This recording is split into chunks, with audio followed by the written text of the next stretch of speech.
नमस्कार, जय हिंद दोस्तों। स्वागत है आपका अपने यूट्यूब चैनल पे। दोस्तों आज के इस वीडियो में हम डीएलएड 4th सेमेस्टर की तैयारी के क्रम में इंग्लिश का फुल कोर्स लेकर आए हैं मात्र एक वीडियो में। वीडियो थोड़ा सा लंबा हो सकता है लेकिन आपको पूरा देखना है ताकि आपकी जो इंग्लिश है वो पूरी तरह से कवर हो जाए। दोस्तों यहाँ पर हमने प्रश्नों को भी शामिल किया है और कुछ टॉपिक्स को भी शामिल किया है। तो उन टॉपिक्स को और सारे प्रश्नों को आप अच्छे से देखिए। सब कुछ आपको very short answer type questions के फॉर्म में पूरा कोर्स यहाँ पर मैं आपको अवेलेबल करा दूंगा। दोस्तों चाहे आपकी वो एप्लीकेशन हो, चाहे वो आपका इंग्लिश ग्रामर का कोई भी चैप्टर हो, सब कुछ यहाँ पर हमने कवर किया हुआ है। तो चलिए शुरू करते हैं आज का वीडियो को शुरू करने से पहले एक निवेदन है, अगर आपने अभी तक चैनल को सब्सक्राइब नहीं किया है तो चैनल को सब्सक्राइब करके घंटे का निशान जरूर दबाएं ताकि जो भी वीडियो मैं अपलोड करूं डीएलएड 4th सेमेस्टर से संबंधित वो नोटिफिकेशन आपको तुरंत मिल जाए। शुरू करते हैं आज का वीडियो। तो यहाँ पर जो पहला हमने प्रश्न यहाँ पर लिया है, change the following into past continuous tense. Past continuous tense में चेंज करना है he went to Agra yesterday. इसको क्या करना है, इसको पास्ट कॉन्टिन्यूअस टेंस में चेंज करना है। ये जो सेंटेंस है we went to Agra yesterday, ये पास्ट इंडेफिनिट टेंस में है और इसको चेंज करना है कॉन्टिन्यूअस में। कॉन्टिन्यूअस में आपको मालूम है कि हम लोग आईएनजी फॉर्म का यूज करते हैं, जो भी वर्ब होती है उसमें वर्ब में आईएनजी फॉर्म का यूज करते हैं।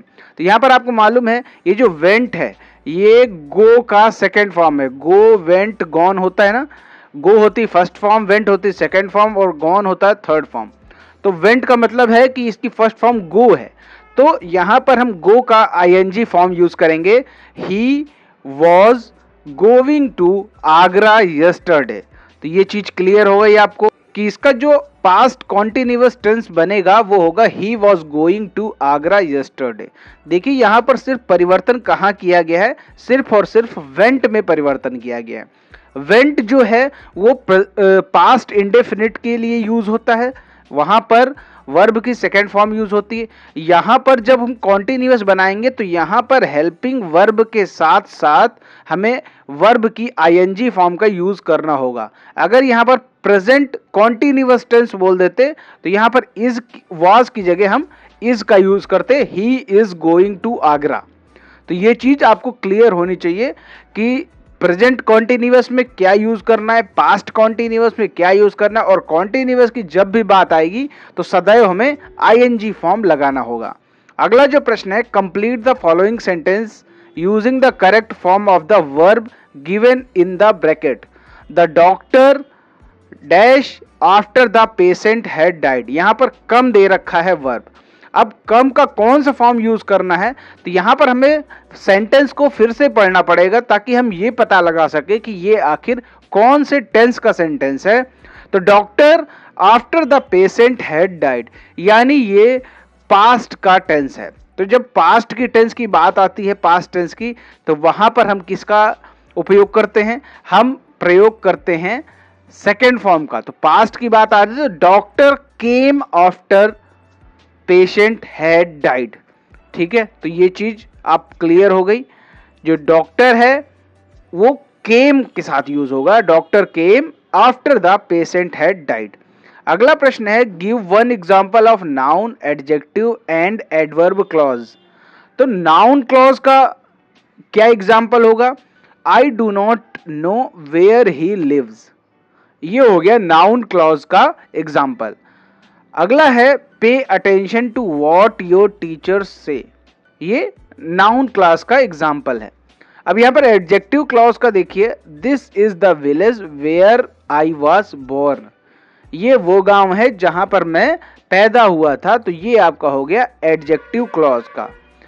एडजेक्टिव क्लॉज का जो दूसरा एग्जाम्पल है, this is the time when you should read. ये वही टाइम है जब तुम्हें पढ़ना चाहिए। तो ये एडजेक्टिव क्लॉज हो गया। एडवर्ब क्लॉज में क्या होगा, I shall go with you when you return. इसका दूसरा जो एग्जांपल है, work hard less you should fail. आगे बढ़ते हैं। अगला जो प्रश्न है, define compound sentence. Compound sentences क्या होते हैं? Compound sentences are those sentences which are having one principal clause and one or more coordinate clause. यानी जो कंपाउंड सेंटेंस होता है वह उस सेंटेंस में एक प्रिंसिपल क्लॉज होता है और एक या अधिक कोऑर्डिनेट क्लॉज होते हैं, यानी सहायक क्लॉज होते हैं जिसको हम कह सकते हैं। तो यहाँ पर ये इसकी डेफिनेशन है। अगर डेफिनेशन लिखने को आगे तो आपको यही लिखना है। अब यहाँ पर एग्जाम्पल देख लेते हैं। He is either a thief और ए चीट। तो यहाँ पर ये इसका एग्जाम्पल हो गया, he is either a thief और ए चीट।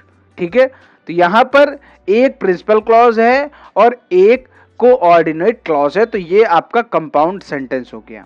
बात करते हैं change the following sentence into negative sentence. तो as soon as I reached the teacher entered the class.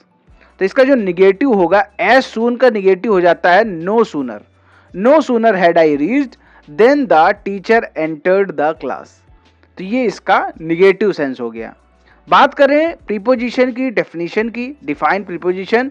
तो a preposition is a word placed before a noun और a pronoun to show its relation with another noun और pronoun. यानी जो preposition होता है वो एक ऐसा वर्ड होता है जो नाउन और प्रोनाउन के पहले रखा जाता है दूसरे नाउन और प्रोनाउन के बीच में संबंध दिखाने के लिए। ठीक है, ये चीज क्लियर हो गई। जैसे इसके एग्जाम्पल लेते हैं, ही शी वेंट टू मार्केट। यहाँ पर क्या है, ये देखिए नाउन के पहले रखा गया है, मार्केट के पहले रखा गया है और ये दूसरे नाउन से रिलेशन दिखा रहे हैं। प्रोनाउन से रिलेशन यहाँ पर दिखा रहे हैं। नाउन या प्रोनाउन कुछ भी हो सकता है, उससे रिलेशन दिखाता है प्रीपोजिशन कि शी वेंट टू मार्केट, वो मार्केट को जाती है। He is under the bed. ये देखिए नाउन के पहले यूज हो रहा है अंडर, तो ये आपका प्रीपोजिशन है। अगला है हियर, टू एंड अंडर। ये सब क्या है, ये सब प्रीपोजिशन है। बात करें give examples of preposition in and into. In और इनटू ये दोनों प्रीपोजिशन है, इनके एग्जांपल्स आप करके दिखाने हैं। यहाँ पर जो इन होता है उसका प्रयोग स्थिरता के लिए होता है, यानी स्थिर होता है। जैसे she is in the house, तो ये हो गया इन का प्रयोग। अब बात करें इनटू का प्रयोग, इनटू का प्रयोग गति के लिए होता है। जैसे she jumped into the river. ठीक है, she jumped into the river, वो रिवर के अंदर कूद गई। तो ये आपका हो गया इनटू का प्रयोग। अब बात कर लेते हैं कॉम्प्लेक्स सेंटेंस क्या होता है। Complex sentence with suitable example. Example के साथ आपको इसकी डेफिनेशन बता दें। Complex sentences are those that have one principal clause and more than one subordinate clause. यानी इसका क्या मतलब है, कॉम्प्लेक्स सेंटेंस में क्या होता है, एक प्रिंसिपल क्लॉज होता है और एक से अधिक सब ऑर्डिनेट क्लॉज होते हैं। This subordinate clause are joined by some conjunction. और ये जो सब ऑर्डिनेट क्लॉज होते हैं वो कंजक्शन से जुड़े होते हैं। ठीक है, जैसे हम यहाँ पर बात करें कॉम्प्लेक्स सेंटेंस के एग्जाम्पल की, stand up where you are. तो यहाँ पर आपने देखा ये एक तरह का कॉम्प्लेक्स सेंटेंस का एग्जाम्पल है। बात करें राइट डाउन काइंड्स ऑफ सब ऑर्डिनेट क्लॉज। सब ऑर्डिनेट क्लॉज के आपको यहाँ पर काइंड्स बताने। तो इसके 3 काइंड्स होते हैं, या जिसको हिंदी में हम लोग कहते हैं प्रकार। ठीक है, सब ऑर्डिनेट क्लॉज के प्रकार 3 प्रकार होते हैं, नाउन क्लॉज, एडजेक्टिव क्लॉज और एडवर्ब क्लॉज। ये याद रखिएगा, 1 नंबर में प्रश्न आ सकता है।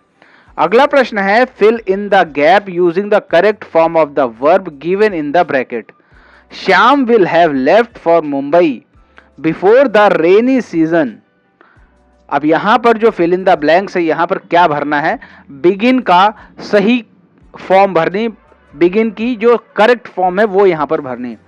Shyam will have left for Mumbai, Shyam Mumbai छोड़ देगा रेनी सीजन शुरू होने के पहले।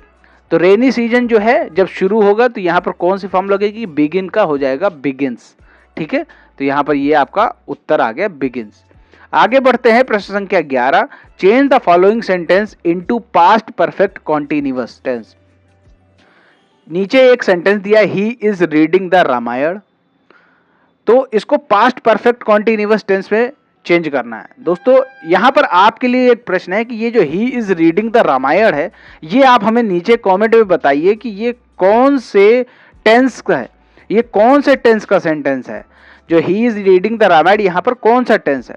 हमें इसको चेंज किस में करना है? पास्ट परफेक्ट कॉन्टिन्यूअस में। पास्ट परफेक्ट कॉन्टिन्यूअस वहां पर लगता है हैड बीन, तो ही हैड बीन रीडिंग की जो थर्ड फॉर्म होगी वो यहां पर लगाई जाएगी। सॉरी, ये पास्ट परफेक्ट कॉन्टिन्यूअस है, तो यहां पर हमें आईएनजी फॉर्म लगानी ही पड़ेगी क्योंकि कॉन्टिन्यूअस है। तो he had been reading the Ramayana, तो ये चीज आपको क्लियर हो गई। यहां पर सिर्फ और सिर्फ हमें चेंज क्या करना है? हेल्पिंग वर्ब में चेंज करना है, क्योंकि ये कॉन्टिन्यूअस तो पहले से ही है, आईएनजी फॉर्म लगा ही लगा है। अब हमें पास्ट परफेक्ट कॉन्टिन्यूअस में चेंज करना है, तो हैड बीन लगा देंगे और आपका सही उत्तर आ जाएगा। अब बात करते हैं प्रश्न संख्या 12 की। Change the following into compound sentence. Besides being rich he is not happy, इसको हमें कंपाउंड सेंटेंस में चेंज करना है। तो हम कंपाउंड सेंटेंस में कैसे चेंज करेंगे? दो सेंटेंस को हमें क्या करना होता है? किसी प्रीपोजिशन, किसी कंजक्शन से जोड़ना होता है। कंपाउंड सेंटेंस में दो सेंटेंस दिए होते हैं और उसको किसी प्रीपोजिशन या कंजक्शन से जोड़ना होता है। जैसे दिया ही इज रिच, ये बट लगाए बीच में, और ही इज नॉट हैप्पी, तो ये आपका किस में हो गया? कंपाउंड सेंटेंस में चेंज हो गया। अब बात करें प्रश्न संख्या 13 की। Complete the following sentence using correct preposition. यहां पर प्रीपोजिशन भरनी है। I congratulate you on your success. तो कुछ ऐसे सेंटेंसेस होते हैं जो कई बार पूछे जाते रहते हैं और एकदम एक्यूरेट उनका वही प्रीपोजिशन यूज होता है और एकदम सेम वर्ड्स का यूज होता है। तो इन सब चीजों को आप चाहे तो रट भी सकते हैं, दिमाग में अपने डाल लीजिए कि अब अगर कॉन्ग्रेचुलेट यू और डैश योर सक्सेस आ जाए तो यहां पर ऑन ही होना है। आगे देखते हैं। Complete the following sentence. It has been raining dash morning, तो यहां पर क्या भरा जाएगा? It has been raining since morning. यहां पर जो मॉर्निंग है यहां पर क्लियर नहीं बताया जा रहा कि कौन सी मॉर्निंग से शुरुआत हो रही है, कब से बारिश हो रही। तो यहां पर जब हमें पता ना हो क्लियर, तो वहां पर हम कहते हैं सिंस। अगर यहां पर क्लियर पता होता कि पिछले 2 घंटे से बारिश हो रही, तो हम वहां पर लगाते फॉर 2 आवर्स। ठीक है, ये चीज आपको क्लियर होनी चाहिए। जब क्लियर टाइम दे रखा हो कि 2 घंटे से बारिश हो रही, 2 दिन से बारिश हो रही, तो हमें वहां पर लगाना होगा फॉर। और जब हमें यह पता नहीं कि कब से बारिश हो रही, बस ऐसे बता दे कि मॉर्निंग से हो रही, इवनिंग से हो रही, ठीक है, तो वहां पर हमें क्या लगाना होगा? सिंस लगाना होगा। आगे बढ़ते हैं। Combine the following sentence into a compound sentence. Compound sentence में चेंज करना है। The animal may be a fish, it may be a serpent, it must be one of them. तो animal may be fish, it may be serpent, यानी मतलब या तो fish है या तो वो सरपेंट है। It must be one of them, ये दोनों में से कोई एक है। तो animal must be either a fish और ए सरपेंट। तो ये चीज आपको क्लियर हो गई। ये हमने कंपाउंड सेंटेंस में चेंज कर दिया। आगे बढ़ते हैं। अगला जो प्रश्न है प्रश्न संख्या 16। Combine the following sentence into a complex sentence. Complex sentence में इसको चेंज करना है। He lives somewhere, I do not know it. तो यहां पर बताना है कि कॉम्प्लेक्स सेंटेंस में इसको चेंज करना है। I don't know, I do not know where he lives. तो इसको हमने कॉम्प्लेक्स सेंटेंस में चेंज कर दिया। तो यहां पर कॉम्प्लेक्स सेंटेंस में क्या है? दोनों को एक ही में मिला देते हैं और उसका जो अर्थ है वो बदलना नहीं चाहिए। I do not know where he lives, यहां पर दो सबऑर्डिनेट क्लास को जोड़ा जा रहा है। आगे बढ़ते हैं। Change the following into past indefinite tense. देखिए जितने भी प्रश्न है ज्यादा से ज्यादा प्रैक्टिस करेंगे ना तो आपका सारे टॉपिक क्लियर होते रहेंगे। पास्ट इंडेफिनिट टेंस में चेंज करना। I do not know where he lives, मैं नहीं जानता कि वो कहां रहता है। I do not know where he lives, तो यहां पर पास्ट इंडेफिनिट टेंस में चेंज करना है तो डू का हो जाएगा did. I did not know where he lives, lives का हो जाएगा लिव्ड, सेकेंड फॉर्म यहां पर यूज होगी। तो ये चीज आपको क्लियर होनी चाहिए। I did not know where he lived.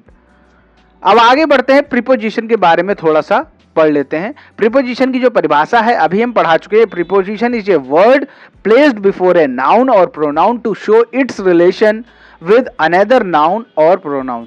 दो नाउन और प्रोनाउन के बीच में इसका यूज होता है और उन दोनों नाउन और प्रोनाउन के बीच में उनका रिलेशन शो करता है, जो आपका प्रीपोजिशन होता है। जैसे यहाँ पर एग्जांपल देखिए, he is under the bed. वह और बेड इन दोनों के बीच में रिलेशन बता रहा है अंडर, तो अंडर द बेड। तो ये चीज आपको क्लियर हो गई, जो अंडर है वो ही और बेड इन दोनों के बीच में रिलेशन बता रहा है, तो यहाँ पर जो अंडर होगा वो प्रीपोजिशन होगा। The cat sits on the mat. जो कैट है और मैट है इन दोनों के बीच में रिलेशन बता रहा है ऑन, कि जो बिल्ली है वो मैट पर बैठी है। ठीक है, तो अंडर और ऑन ये दोनों क्या है, प्रीपोजिशन है। अब यहां पर हम बात करें कि करेक्ट प्रीपोजिशन यहां पर चुनना है आपको। आप देख सकते हैं यहां जो पहला प्रश्न है, आई शैल रिटर्न डैश 4 o'clock, मैं 4 बजे लौट आऊंगा।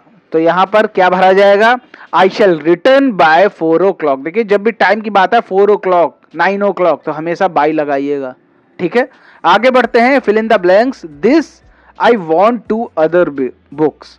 मतलब this I want to other मतलब मुझे 2 बुक चाहिए, टू और बुक मतलब 2 और बुक्स चाहिए। यहां पर क्या भरा जाएगा, beside, besides this I want to other books. आगे बढ़ते हैं, अगला जो प्रश्न है, ही हैज बीन सफरिंग। जब सफरिंग की बात आती है तो वहां पर फ्रॉम जरूर आता है। आपने कई बार एप्लीकेशन में पढ़ा होगा, I am suffering from fever. तो यहां पर सफरिंग के साथ क्या आएगा, फ्रॉम आएगा। ठीक है, आगे बढ़ते हैं। Tell me dash Ram. तो हम यहां पर क्या पढ़ेंगे, टेल मी अबाउट राम। ठीक है, राम के बारे में मुझे बताओ। माई विलेज इज, यहां पर क्या भरेंगे, the hills. My village is the hills. अब यहां पर क्या भरा, यहां पर कई चीजें भरी जा सकती हैं। जैसे यहां पर हम ये भी भर सकते हैं, behind the hills, in front of the hills, beyond the hills. तो कई चीजें, मतलब सामने, हिल्स के सामने भी मेरा गांव हो सकता है, हिल्स के पीछे भी मेरा गांव हो सकता है, हिल्स के राइट में भी मेरा गांव हो सकता है। तो यहां पर ये चीज यहां पर आपको क्लियर होनी चाहिए। यहां पर कई चीजें भरी जा सकती हैं। आगे बढ़ते हैं, एक और प्रश्नावली करते हैं। He sat on A wall. ठीक है, वॉल के ऊपर बैठा है। स्टैंड ऑन द बेंच, जब भी ऐसी चीज किसी के ऊपर रखी जो उसको छू रही हो तो वो क्या होगी, ऑन होगी। On, he sat on A wall, वो वॉल के ऊपर बैठा है, टच कर रहा है उसको, तो यहां पर ऑन का उपयोग होगा। स्टैंड ऑन द बेंच, जब आप बेंच के ऊपर खड़े होंगे तो आपके पैर बेंच पर छुएंगे, तो यहां पर ऑन का उपयोग होगा। अब अगर हम ये कहते हैं कि जो फैन है, फैन इज डैश, जैसे यहां पर जो 4th एग्जांपल है डी वाला, द स्काई इज, यहां पर क्या भरा जाएगा, ऑन ओवर हेड, या फिर भरेंगे ओवर। जो चीज हमें टच नहीं कर रही है उसके लिए हम ओवर का यूज करेंगे। जैसे स्काई जो है वो हमारे सर को टच नहीं कर रही, तो यहां पर हम ओवर का उपयोग करेंगे। जैसे फैन होता है तो फैन इज ओवर हेड। ठीक है, वो सर के ऊपर होता है, लेकिन वहां पर हम ऑन का यूज नहीं कर सकते क्योंकि जो फैन है वो हमारे सर को टच नहीं कर रहा है। लेकिन जब हम बेंच पे खड़े होते हैं तो हमारे पैर बेंच को टच करते हैं, तो इसीलिए वहां पर ऑन का यूज होता है। तो ऑन और ओवर में डिफरेंस आपको पता होना चाहिए। He went dash the forest, he went to the forest. ठीक है, यहां पर क्या होगा, वेंट टू द फॉरेस्ट। आगे बढ़ते, करेक्ट प्रीपोजिशन क्या है यहां पर, he is in the house, house के अंदर है। They live in Mumbai, he jumped into the river. जब भी गति से हम काम करते हैं, कोई भी जिस काम में गति होती है, जैसे जंप करेंगे ना तो उसमें मोशन होगा कुछ ना कुछ, तो गति होगी, तो वहां पर इनटू द रिवर होगा। या फिर ऐसी चीज की हम बात करें जैसे जब किसी में कह दे कि घुस जाती है कोई चीज, जैसे गाड़ी घर में घुस गई, जैसे कोई व्यक्ति है नदी के अंदर घुसना ही, तो एक तरह जब नदी के अंदर कूदेंगे तो एक तरह से घुसना ही हुआ ना वहां पर, तो नदी के अंदर घुस गए या नदी में कूद गए तो वहां पर होगा इनटू। ही सैट, यहां पर क्या होगा, वह सैट, और यहां पर क्या होगा, नियर। ठीक, नियर या फिर by he sat by me या sat near me, दोनों यूज हो सकते हैं यहाँ पर। अब यहां पर बात करते हैं लेटर लिखने की। यहां पर कौन सा लेटर लिखना है, यहां पर आप देख सकते हैं, write a letter to your friend requesting him to attend your birthday. अपने दोस्त को एक लेटर लिखना है कि वो आए और हमारा बर्थडे अटेंड करें। यहां पर कैसे लिखेंगे, सबसे पहले हम यहां पर राइट साइड में एड्रेस डाल देंगे और डेट डाल देंगे। उसके बाद यहाँ पर लिखेंगे डियर, जो भी आपके मित्र का नाम है, शुभम नाम है तो शुभम लिख दे, जो भी नाम है आप यहाँ पर लिख सकते हैं। I am glad to inform you that my birthday falls on April 12 2020, जो भी आप डालना चाहें। I request the pleasure of your company on my birthday party at 7 PM at my residence, please come with your parents on the occasion. क्या हुआ इसका मतलब, मैं बहुत ही खुशी के साथ तुमको सूचित कर रहा हूं कि जो मेरा बर्थडे है वो 12 अप्रैल 2020 को है।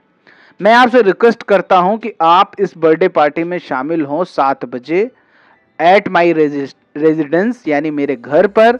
Please come with your parents on the occasion, यानी इस कार्यक्रम पर आप अपने पिताजी के साथ आइए। Hoping to meet you soon, आपसे जल्दी मिलने की आशा है। योर सिंसियरली, अपना नाम यहां पर डाल दीजिए जहां पर XYZ लिखा है। आसान सा प्रश्न आता है इसका, 2 नंबर में आता है और आसानी से आप कोई भी लेटर लिख दीजिए जो भी आपके परीक्षा पेपर में पूछा जाए जिस संबंध में। आपको लेकिन इन चीजों का ख्याल रखना कि यहाँ पर आपको एड्रेस और डेट डालनी, यहाँ पर आपको अपना नाम डालना योर सिंसियरली करके। अब बात कर लेते हैं एप्लीकेशन की। एप्लीकेशन में क्या क्या होता है पहले उससे समझ लेते हैं कि application should be short and with requesting language, यानी जो एप्लीकेशन होता है वो शॉर्ट में लिखना चाहिए और जो जिसके लिए आप लिख रहे हैं वो उसकी समझ में आना चाहिए, ऐसी भाषा में लिखा होना चाहिए। Application writing is an art and regular practice make good and correct application.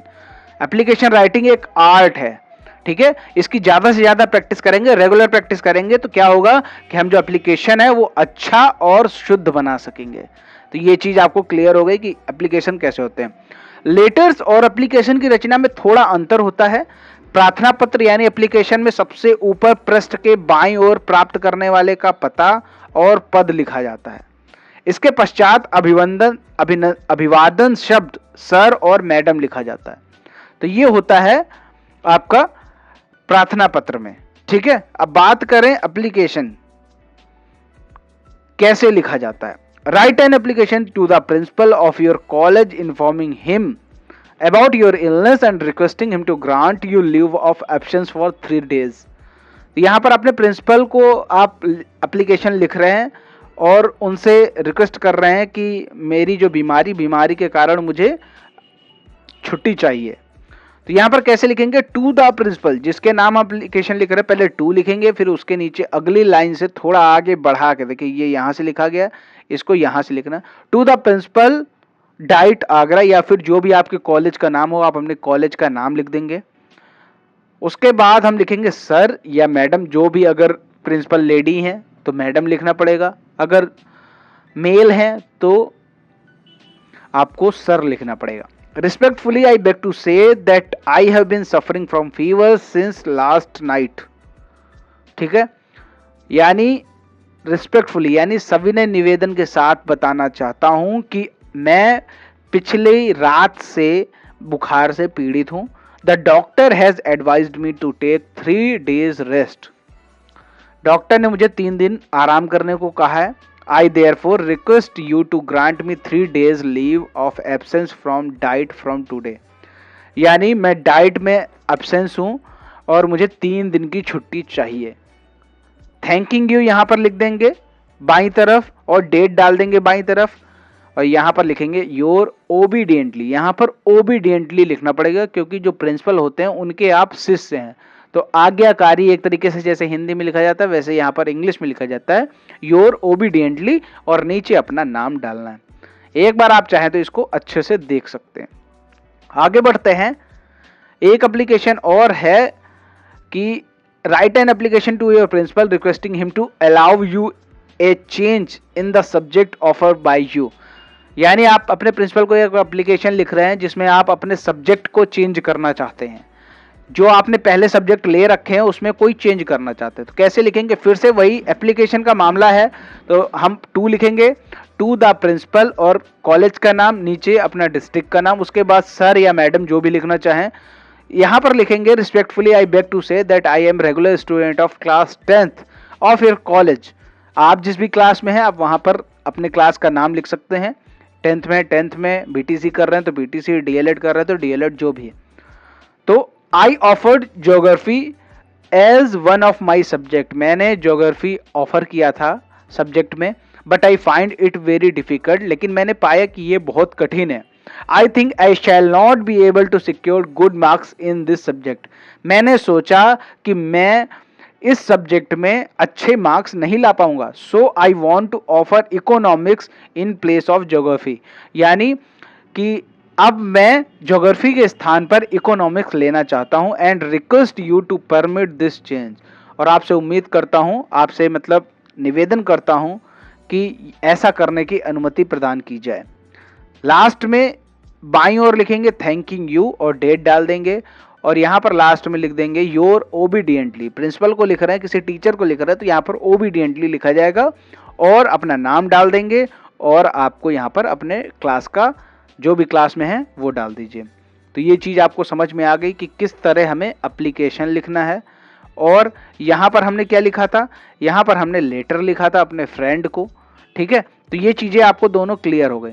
अब बात कर लेते हैं what is the meaning of letter writing. Meaning क्या है लेटर राइटिंग का? Letter writing refers to conveying news and information in writing to those who are away from अस।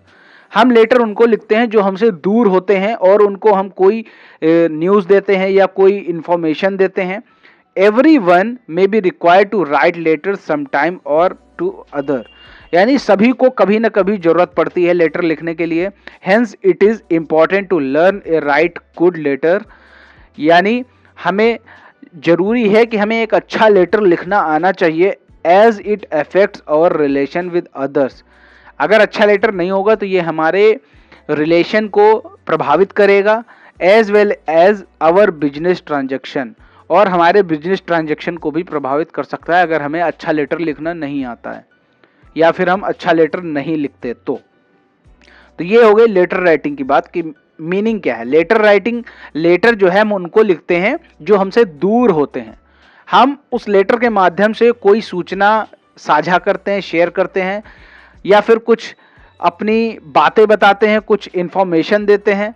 ये सब चीज़ें लेटर में लिखी जाती हैं। बात करें what do you mean by tense? Any of the form of a verb which may be used to show the time of an action, a state और an event can called be a tense. यानी यहाँ पर किसी time of an action और किसी परिस्थिति की अवस्था को बताने के लिए, किसी भी परिस्थिति यानी जो समय है उसकी अवस्था बताने के लिए हम टेंस का उपयोग करते हैं, वही हम टेंस कहते हैं। तो यहाँ पर जो इसकी डेफिनेशन है ये आप देख सकते हैं, any of the form of a verb which may be use to show the time of an action, a state of an event can be called a tense. तो ये चीज़ आपको क्लियर हो, टेंस की परिभाषा आप अच्छे से समझ लीजिए। टेंस का मतलब वही है, हम एक लाइन में हिंदी में आपको बता देते हैं, आप अपने हिसाब से उसको इंग्लिश में कन्वर्ट भी कर सकते हैं, क्योंकि इंग्लिश की तो लैंग्वेज आपके सामने लिखी हुई है। टेंस क्या होता है? जो टेंस है वो वर्ब की ऐसी फॉर्म होती है जो समय की अवस्था को दिखाने के लिए उपयोग की जाती है, तो ये टेंस कहलाता है। आगे बढ़ते हैं, explain the definition of conjunction. A conjunction is a word joins two other word और sentence with each other. Conjunction ऐसा वर्ड होता है जो दो वर्ड्स या फिर दो सेंटेंस को आपस में जोड़ता है, ये हो गया कंजक्शन। बात करें write the definition of complex sentence with example. अभी कॉम्प्लेक्स सेंटेंस की लिखी जा चुकी है परिभाषा। Such a sentence having one main clause at least one subordinate clause is called a complex sentence. यानी कॉम्प्लेक्स सेंटेंस एक ऐसा सेंटेंस होता है जिसमें एक मेन क्लॉज होता है और कम से कम एक सबऑर्डिनेट यानी सहायक क्लॉज होता है। जैसे एग्जांपल की बात करें, सरिता गोज व्हेन आई कम। यहाँ पर देखिए दो क्लॉज का यूज हो रहा है, सरिता गोज और आई कम। तो ये आपका क्या हुआ? ये आपका कॉम्प्लेक्स सेंटेंस हुआ। बात करें explain the advantage of lesson plan. Lesson plan यानी पाठ योजना के फायदे पूछ रहा है, लाभ पूछ रहे हैं। The teacher becomes confident, self reliance and successful in achieving the AIIMS. जो लेसन प्लान है, जब टीचर लेसन प्लान बनाता है, टीचर या प्रशिक्षु जो भी बनाता है, तो वो क्या हो जाता है, कॉन्फिडेंट हो जाता है कि अब मैंने लेसन प्लान बना लिया, मैंने इसी के हिसाब से ही पढ़ाना है क्लास में। तो वो क्या हो जाता है, कॉन्फिडेंट हो जाता है। अब उसे कुछ उससे ज़्यादा पढ़ने की जरूरत नहीं। लेसन प्लान में जो लिखा है उसको हम अच्छे से समझ लेते हैं, उसकी एक एक बातें समझ लेते हैं और उससे रिलेटेड जो भी फैक्ट्स होते हैं उनको समझ लेते हैं। तो इससे क्या होता है, टीचर कॉन्फिडेंट हो जाता है, उसको अपने ऊपर विश्वास हो जाता है, और जो उसको एम अचीव करने, यानी उसका जो टीचर का मेन एम क्या होता है कि बच्चे को समझ में आ जाए, जो मैंने पढ़ाया है वो बच्चे को समझ में आ जाए, वही उसका मेन एम होता है। और अगर वो समझाने में कामयाब हो जाता है तो इसका ये मतलब है कि वो successful in achieving the AIIMS, वो अपने एम्स यानी अपने उद्देश्यों को अचीव करने में, उद्देश्यों को पूरा करने में सफल हो गया। The teacher puts equal emphasis on different part of the plan which reduce the possibility of over emphasising और ignoring a particular aspect of lesson. देखिए, टीचर जो होता है जब लेसन प्लान बनाता है तो वहां पर वो चीज वो क्लियर कर लेता है कि इस टॉपिक में हमें क्या पढ़ाना है और क्या नहीं पढ़ाना। वो ऐसी चीज़ों को निगलेक्ट कर देता है, हटा देता है कि जो बच्चों के लिए जरूरी नहीं है। वो पूरे टॉपिक में सिर्फ वही पढ़ाता है जो बच्चे के लिए जरूरी है, जो उसके आने वाले भविष्य के लिए जरूरी है। वो तरह तरह के जितने भी पार्ट्स होते हैं पूरे लेसन प्लान के, उसमें जो भी जरूरी चीज है वो अलग कर लेता है। तो ये चीज आपको क्लियर होनी चाहिए कि एडवांटेज ऑफ लेसन प्लान क्या क्या है। बात करें definition of preposition. A preposition is a word place before a noun और प्रोनाउन। इस वीडियो में 3 बार, ये तीसरी बार डेफिनेशन आ रही है। So the relationship between noun और pronoun and some other words in sentence. Preposition ऐसा वर्ड होता है जो दो नाउन और प्रोनाउन के बीच में यूज होता है और उनका रिलेशन शो करता है। Explain the format of good lesson plan. जो अच्छा लेसन प्लान होता है उसका फॉर्मेट बताइए। द पॉपुलर फॉर्मेट और द फॉलोइंग्स: एनसीईआरटी और इलेक्ट्रिक अप्रोच, इवैल्यूएशन अप्रोच और Bloom's approach, Herbartian approach, RCEM approach, Morrison approach और यूनिट अप्रोच। तो ये जो फॉर्मेट है अच्छे लेसन प्लान के फॉर्मेट है। Which form of the verb used in past perfect tense. Past perfect tense में सदैव थर्ड फॉर्म का यूज होता है। ठीक है, जैसे हम गो का यूज करेंगे तो गो की सेकेंड फॉर्म होती है वेंट और थर्ड फॉर्म होती है गॉन। तो यहाँ पर अगर पास्ट परफेक्ट टेंस में अगर गो का यूज करना होगा तो वहां पर हम गो की थर्ड फॉर्म यानी गॉन का उपयोग करेंगे। आगे देखते हैं, discuss the 2 characteristics of A good lesson plan. Good lesson plan की विशेषताएं बतानी है। तो यहाँ पर आप देख सकते हैं, ए good lesson plan should be based on principle of teachings and theories of psychology. जो अच्छा लेसन प्लान होता है वो पढ़ाने के यानी पाठन सिद्धांत पे कार्य करता है, पाठन सिद्धांत पे होता है, और जो साइकोलॉजी यानी मनोवैज्ञानिक थ्योरीज है उन पर बेस्ड होता है। A good lesson plan must follow a standardized format. यानी जो अच्छा लेसन प्लान होता है वो एक स्टैंडर्ड फॉर्मेट को फॉलो करता है। ये नहीं कि अपने मन से कुछ भी बना के रख दिया लेसन प्लान। लेसन प्लान का पूरा फॉर्मेट होता है कि सबसे पहले वहाँ पर लिखे जाएंगे सामान्य उद्देश्य, फिर विशिष्ट उद्देश्य, फिर जो भी उसके बारे में जो भी है, पूर्व ज्ञान, मूल्यांकन प्रश्न, और जितना भी सब कुछ होता है सब कुछ वहाँ पर लेसन प्लान में अच्छे से एक फॉर्मेट के रूप में लिखा जाता है, तब वो एक गुड लेसन प्लान कहा जाता है। बात करें, explain the few advantages of grammar translation method. यानी इसके एडवांटेजेस यानी इसके लाभ लिखने हैं ग्रामर ट्रांसलेशन मेथड के। There are following advantages of grammar translation method. It is claim to be the speediest and surest procedure of building up a vast vocabulary. तो यहाँ पर यह बताया गया है जो ग्रामर ट्रांसलेशन मेथड है, इसके जो सहारे हम कह सकते हैं, इसके सहारे किसी व्यक्ति का ढेर सारा वोकैब इकट्ठा हो जाता है।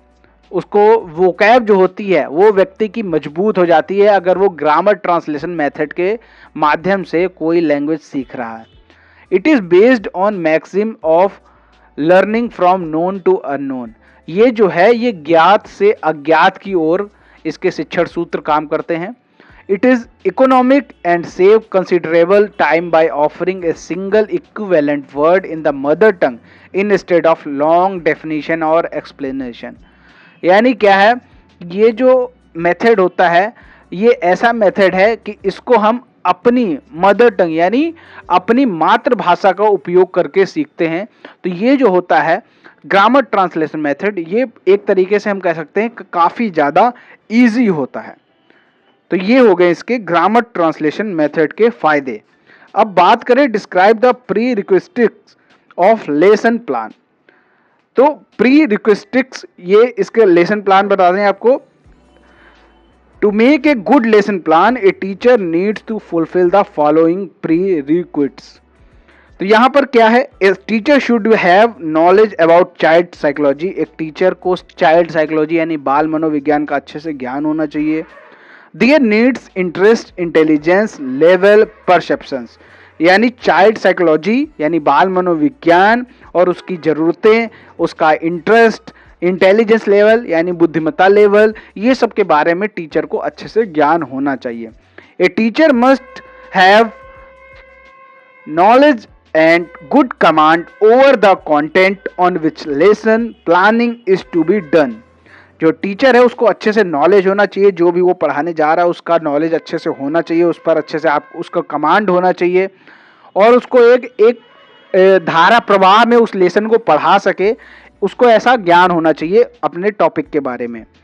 बात करें पॉइंट नंबर 3 की, ए teacher must have good knowledge about the theories and the principal of teaching and learning. जो टीचर है उसको पढ़ने और पढ़ाने के अच्छा नॉलेज होना चाहिए और उनसे संबंधित जो थ्योरीज हैं उसका भी अच्छा नॉलेज होना चाहिए टीचर को। ए teacher should have prior information about the AIIMS and objective of education. Teacher को सारी जानकारी होनी चाहिए। किसकी जानकारी होनी चाहिए? जो भी वो लेसन पढ़ाने जा रहा है और जो शिक्षा के उद्देश्य हैं उसके बारे में टीचर को अच्छे से ज्ञान होना चाहिए कि टीचर कैसे पढ़ाए, जो अच्छे से बच्चे को समझ में आ जाए। आगे बढ़ते हैं, अगला जो प्रश्न है, explain the kind of coordinating conjunction. Coordinating conjunction कौन कौन से होते हैं? जैसे क्यूमुलेटिव, अल्टरनेटिव, एडवर्सेटिव और इलेटिव। तो ये चीजें होती हैं आपकी कोऑर्डिनेट कंजक्शन। इसके 4 जो काइंड्स हैं, 4 जो प्रकार हैं वो आपके सामने हैं। आगे बढ़ते हैं, explain the direct method. Direct method की यहाँ पर बात हो रही है। 2 नंबर में प्रश्न आता है सीधा सीधा, in this method the first thing which get importance is speech not reading. इस मेथड में स्पीच को महत्व दिया जाता है, रीडिंग को महत्व नहीं दिया जाता।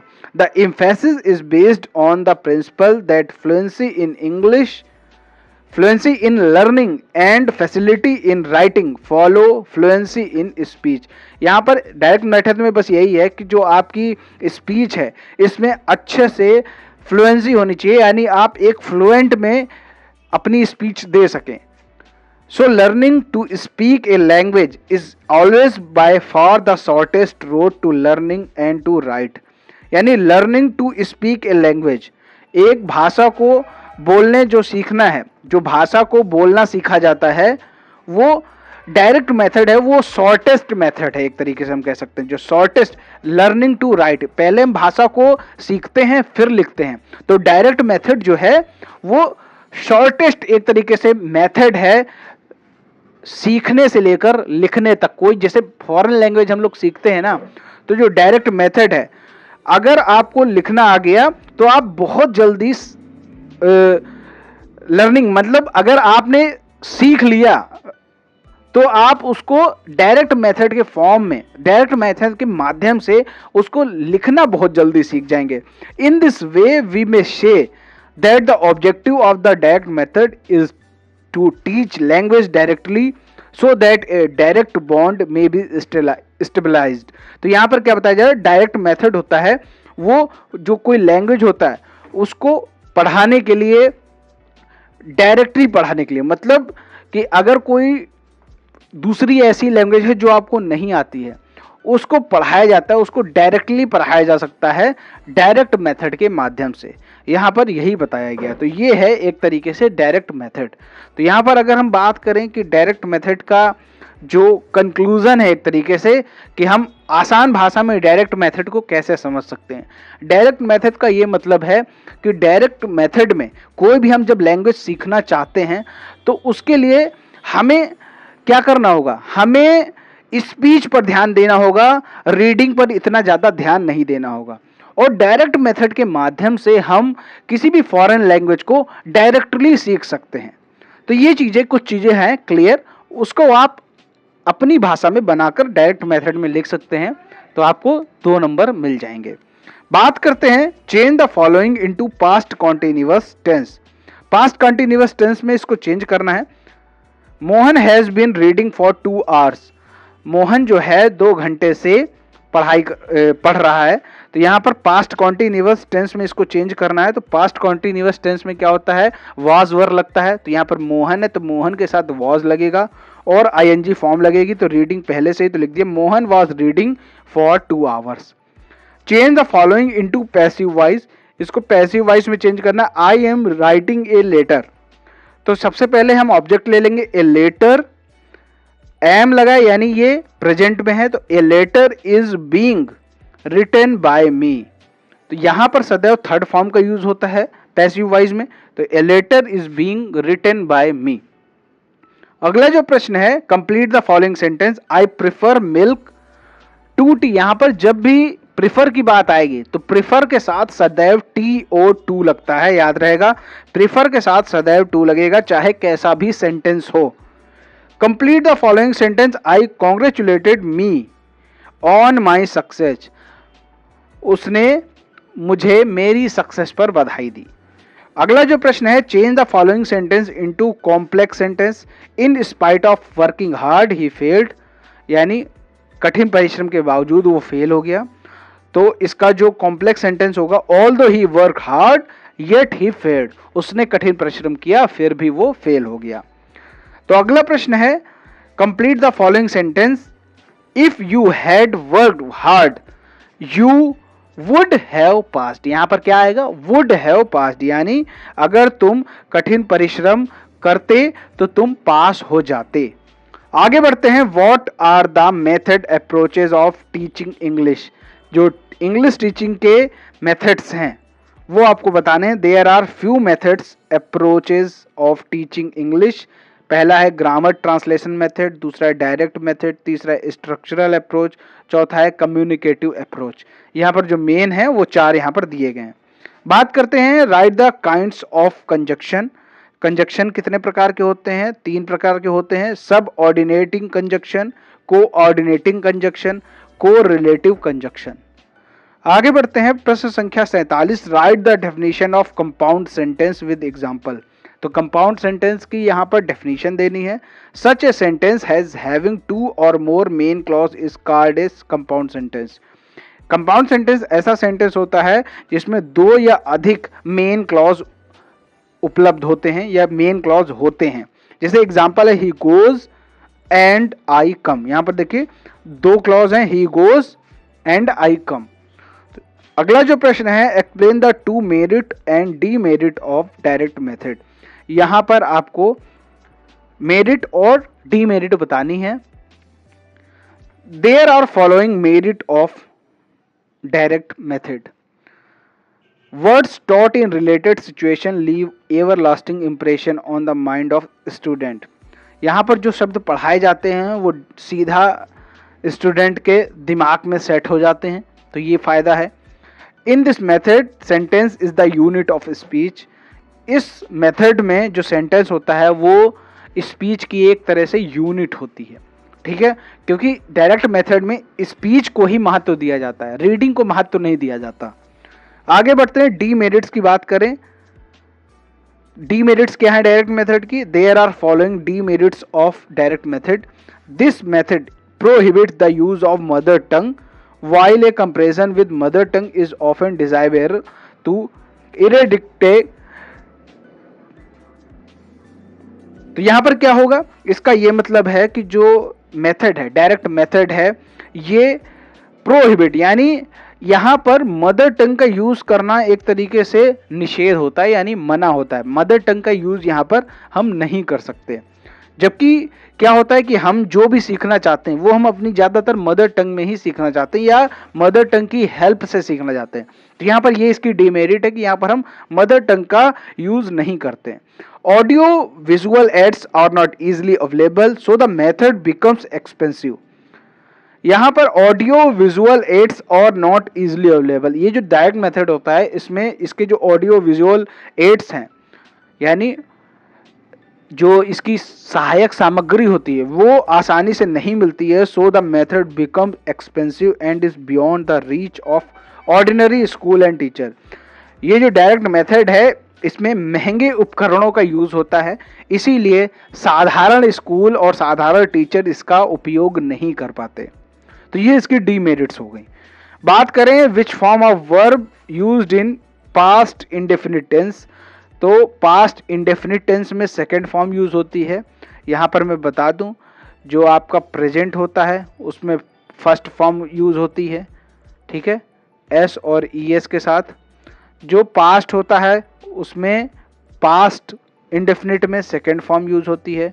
और जहाँ भी परफेक्ट की बात आएगी, चाहे वो प्रेजेंट का हो, चाहे पास्ट का हो, चाहे फ्यूचर का हो, वहाँ पर सदैव आपको थर्ड फॉर्म का ही यूज करना होता है।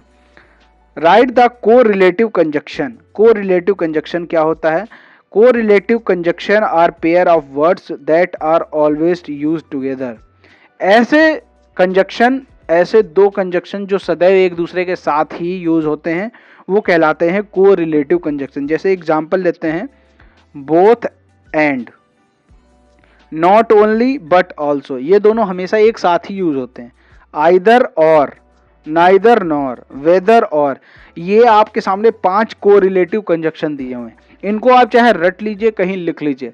जब भी बोथ आएगा तो एंड जरूर आएगा, जब भी नॉट ओनली आएगा तब बट ऑल्सो जरूर आएगा, और जब आइदर आएगा तो और जरूर आएगा, नाइदर आएगा तो नॉर जरूर आएगा, वेदर आएगा तो और जरूर आएगा।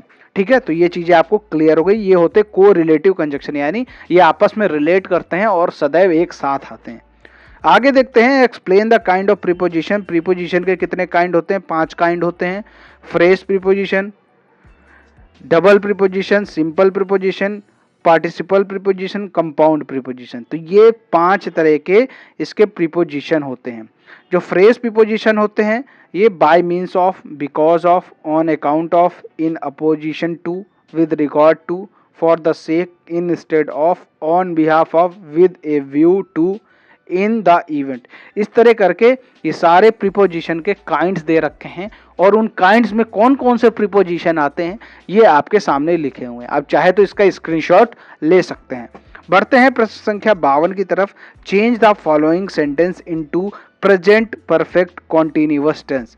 प्रेजेंट परफेक्ट कॉन्टिन्यूअस टेंस में चेंज करना है। He is writing a novel for 5 years. वो एक नॉवेल लिख रहा है पिछले 5 सालों से।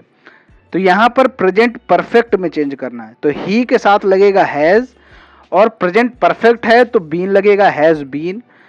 यहाँ राइटिंग है यानी राइट की फॉर्म यूज होनी है। जो परफेक्ट होता है उसमें सदैव, सॉरी, परफेक्ट कॉन्टिन्यूअस टेंस है, तो परफेक्ट कॉन्टिन्यूअस टेंस है तो यहाँ पर आपको आईएनजी फॉर्म लगानी। कॉन्टिन्यूअस जब भी बात आएगी तो वहां पर आईएनजी फॉर्म लगानी होगी। He has been writing a novel for 5 years. आगे बढ़ते हैं, complete the following sentence using correct article. Article यहाँ पर भरना है। Virtue is its own reward, तो यहाँ पर करेक्ट आर्टिकल भरना है।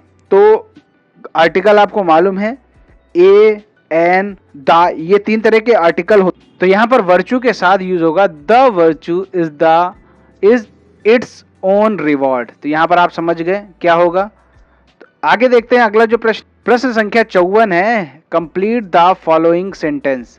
He is ill dash fever, वो है जो फीवर से बीमार है। फीवर से बीमार है, he is ill with fever. आगे बढ़ते हैं प्रश्न संख्या 55। Complete the following sentence. She had dash dancing for 2 hours. तो ये चीज क्लियर है, यहाँ पर हैड लगा हुआ है तो इसका ये मतलब है कि ये परफेक्ट का है, और यहाँ पर लगा है डांसिंग यानी आईएनजी फॉर्म है, तो यहाँ पर है कि मतलब ये पास्ट परफेक्ट कॉन्टिन्यूअस का टेंस है। तो जब सी हैड और डांसिंग लगाओ तो पास्ट परफेक्ट कॉन्टिन्यूअस है, तो इसका ये मतलब है कि यहाँ पर हैड अकेले नहीं आएगा, ये आएगा हैड बीन।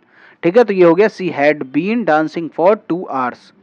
अगला जो यहाँ पर आज का लास्ट क्वेश्चन है, correct the following sentence, walk carefully lest you may fail. यहाँ पर क्या होगा, इसका जो करेक्ट सेंटेंस होगा walk carefully lest you should fall.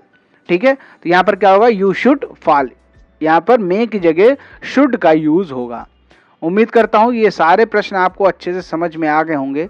अगर इनमें से कोई भी प्रश्न में आपको कोई तकलीफ होती है, कोई भी डाउट होता है, तो आप यहाँ पर नीचे कमेंट में जरूर बताएं। उम्मीद करता हूँ ये वीडियो पसंद आया होगा। वीडियो पसंद आया तो वीडियो को लाइक करें, शेयर करें। चैनल को सब्सक्राइब नहीं किया तो चैनल को सब्सक्राइब करके घंटी का निशान जरूर दबाएं। मिलते हैं दोस्तों अगले वीडियो में, तब तक के लिए जय हिंद, जय भारत।